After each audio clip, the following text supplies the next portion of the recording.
अस्सलाम वालेकुम। My name is doctor Javeria Batool और आज मैं आपको जनरल साइंस का जो टॉपिक है आपका उसमें कुछ टर्मिनोलॉजी से इंट्रोड्यूस करा रही हूँ, जिसमें है fact, hypothesis, theory and law. इनको आप थोड़ा थोड़ा पहले पढ़ चुके हैं पिछले लेक्चर्स में, लेकिन अब मैं आपको थोड़ा सा मोर ज़्यादा एक्सप्लेन करके बताऊँगी कि क्या होता है।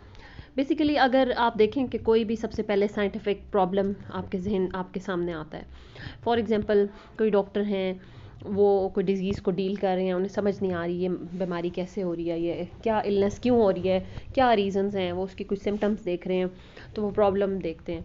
फिर उसके बाद हाइपोथेसिस बना लेते हैं कि फ़र्ज़ करें हो सकता है ये किसी वायरस या बैक्टीरिया की वजह से हो रही है, न्यू जो भी उनको बीमारी फैल रही है। ये फ़र्ज़ किया कि जो बात है ना कि पॉसिबिलिटी है कि कोई वायरस है या बैक्टीरिया, अभी टेस्ट नहीं किया गया। उसके बाद वो एक्सपेरिमेंट करते हैं, ब्लड सैंपल लेते हैं, ऑब्जर्वेशन करते हैं। ऑब्जर्वेशन में आप वो देखेंगे कि कैसे पेशेंट को बुखार हो रहा है, पेशेंट को फ्लू हो रहा है, किस तरह का फ्लू हो रहा है, कितने दिन के लिए टेम्परेचर होता है, ये सारी चीज़ें जो ऑब्ज़र्व करेंगे ये ऑब्जर्वेशन आएगा। एक्सपेरिमेंट क्या करेंगे, जितने वो टेस्ट करेंगे, यानी कि उनका ब्लड टेस्ट कर रहे हैं, यूरिन टेस्ट कर रहे हैं, जो भी टेस्ट उनके कर रही हैं, उनका चेस्ट एक्सरे कर रहे हैं, दीज आर एक्सपेरिमेंट्स कर करके देख रहे हैं, टेस्ट कर रहे हैं, डायग्नोस कर रहे हैं, और उसके बाद फिर उन्होंने एक कंक्लूजन यानी कि नतीजा निकाल लिया कि ये है।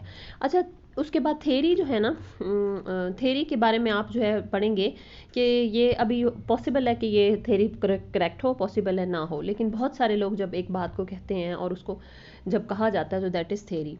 उसके बाद जब लॉ यानी कि बहुत दफ़ा कोई बात प्रूव हो गई है, बहुत ज़्यादा लोगों ने प्रूव कर दिया, तो वो एक लॉ बन जाता है।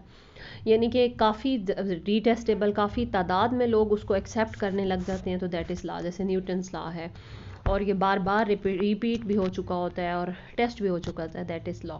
इसके अलावा एक और टर्म आती है फैक्ट। फैक्ट को जैसे आप कहते हैं ना, ये फैक्ट है, ये हकीकत है, जैसे डेथ इज़ अ फैक्ट, मौत एक हकीकत है, तो दैट इज़ फैक्ट, कि जिसको हर कोई हर जगह लोग इसको जानते हैं और हर बंदा उस बात से वाकिफ़ है। और आई मीन साइंटिफिक में फैक्ट तो उसको कहेंगे कि हर बंदा वाकिफ़ ना भी हो, लेकिन वो बात इतनी दफ़ा टेस्ट कर ली गई हो, प्रूव कर ली गई हो, हर जगह वो प्रिंसिपल अप्लाई होता हो, तो फिर हम उसे लॉ कहते हैं।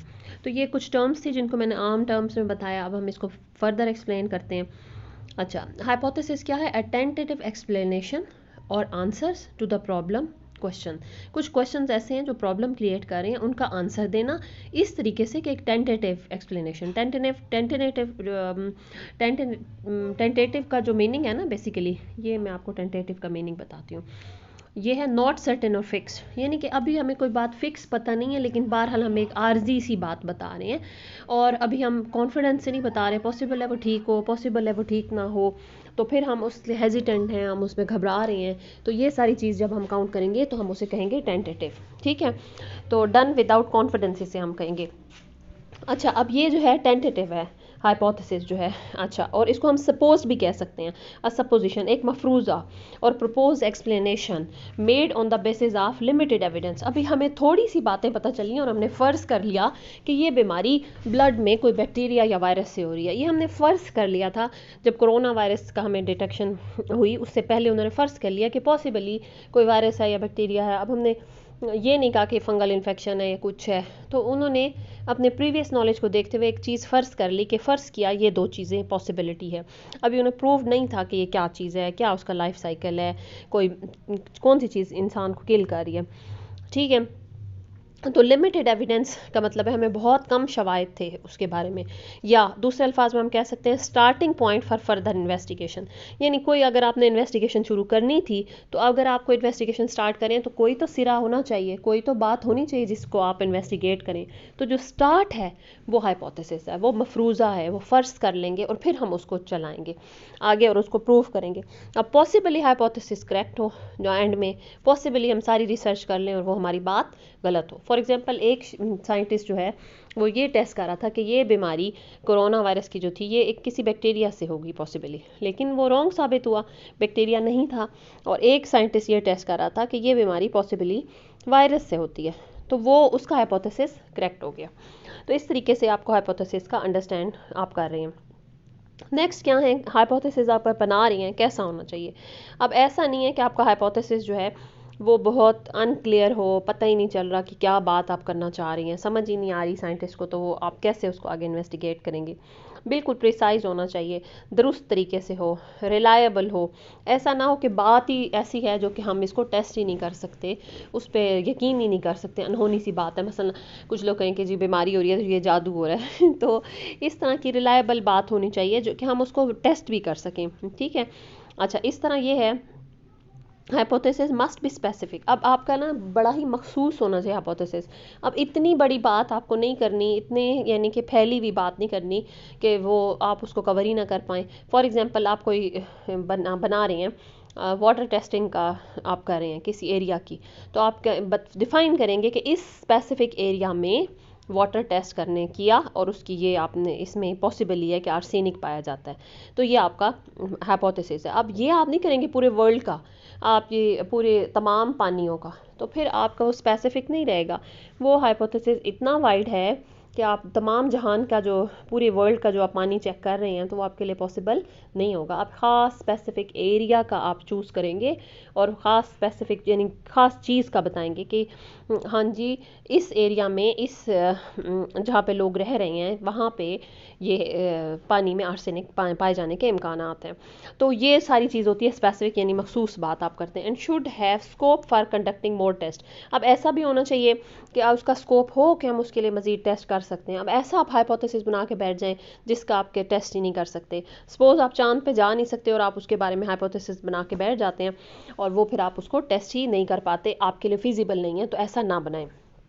The way of explanation of hypothesis must be very simple. अगर आप उसको एक्सप्लेन कर रहे हैं ना तो बहुत सिंपल करें, ऐसा नहीं है इतनी कॉम्प्लिकेशन ना कर दें कि वो अंडरस्टूडेबल ही ना हो, ठीक है ना। तो इसकी सिंप्लिसिटी होनी चाहिए। लेकिन एक बात याद रखें कि सिंप्लिसिटी का मतलब ये नहीं है कि वो बहुत सिग्निफिकेंस है। बाज़ औक़ात कोई कम्प्लेक्स चीज़ उसको एक्सप्लेन कर रही होती है, बेटर ये है कि आप बहुत सिंपल किस्म का जो है ना उसकी एक्सप्लेनेशन करें, ठीक है, जो आसान फहम हो, ठीक है। अच्छा, अब आ गई बात लॉ की। अब लॉ आपने पढ़ा होगा, न्यूटन्स लॉ ऑफ मोशन पढ़े हैं ना, जैसे every action has reaction. Ball को आप दीवार पे मारते हैं, दीवार आपको जवाब में बॉल को बाउंस कर देती है, तो ये हो गया लॉ ऑफ मोशन। यानी बार बार आप लोगों ने टेस्ट किया है और बार बार इस हाइपोथेसिस को प्रूव कर लिया गया है कि दीवार के ऊपर जब बॉल मारते हैं वो वापस आ जाती है, एक्शन का रिएक्शन हो रहा है, तो दैट इज़ प्रूवन, बार बार हो गया, तो ये लॉ है।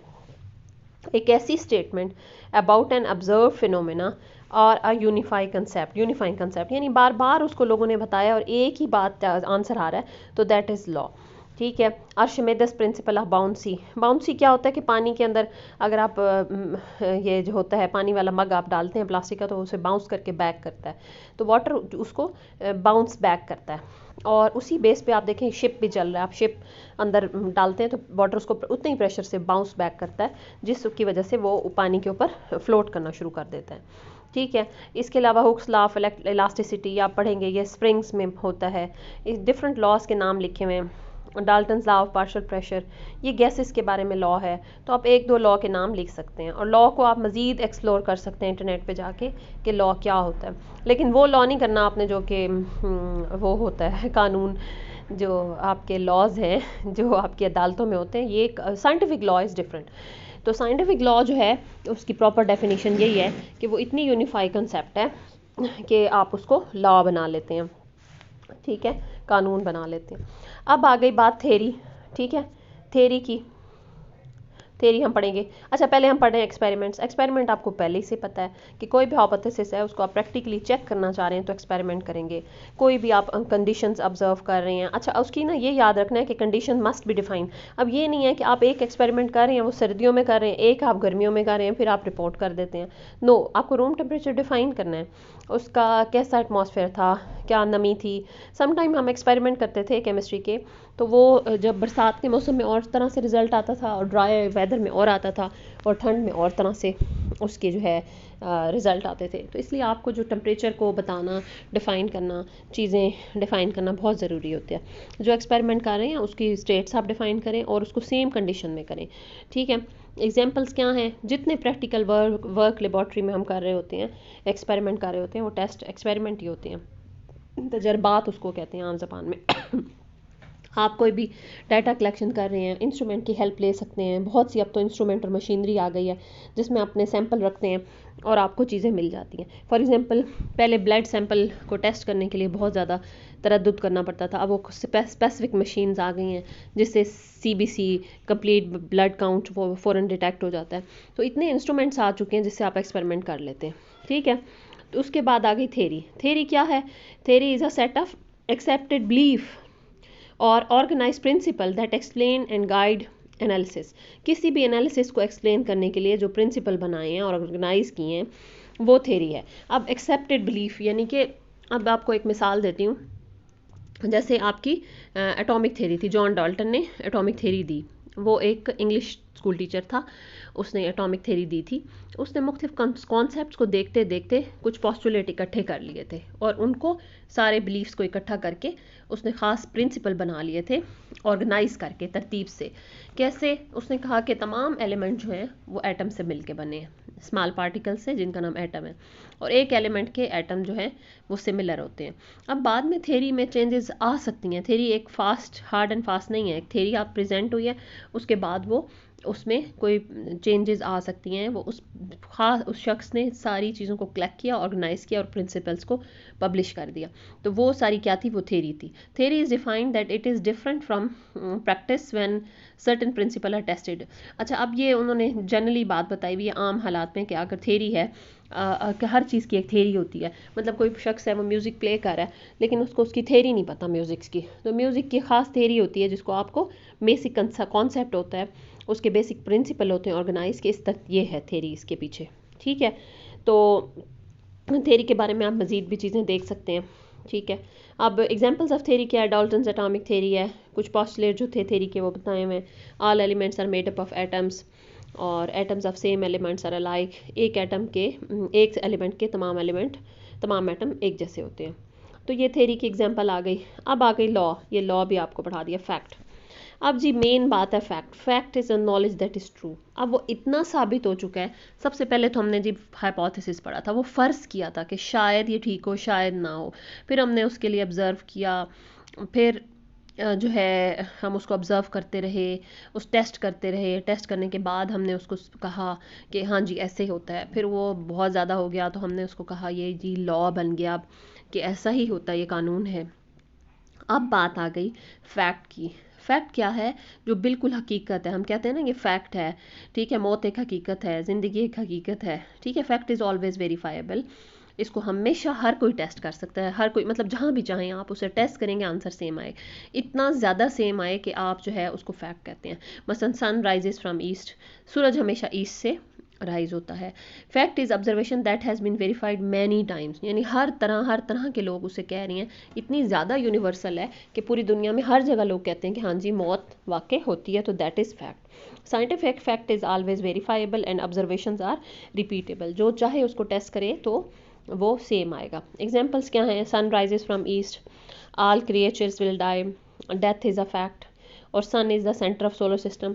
ये भी कई लोगों ने इसको एक्सपेरिमेंट किया तो ये सेंटर में ही था सोलर सिस्टम में, और प्लैनेट्स उसके गिर्द रिवॉल्व कर रहे हैं। तो ये एक हकीकत है कि सूरज दरमियान में है और इर्द गिर्द प्लैनेट जो है मूव कर रहे हैं। तो ये एग्जांपल्स हैं फैक्ट्स की। तो इस तरीके से डिफरेंट हैं इनके, आपके डिफरेंट कॉन्सेप्ट्स आप लिख सकते हैं और फिर आप उसमें से उसका एग्जाम्पल्स लिख सकते हैं। और आपसे पूछा भी जा सकता है कि क्या फैक्ट की एग्जाम्पल बता दें, या कि कोई स्टेटमेंट्स दी जा सकती हैं उसमें से हाइपोथेसिस पिक करें और फैक्ट पिक करें, यूँ भी आ सकता है। तो डिफरेंट तरह से आपके क्वेश्चन आ सकते हैं।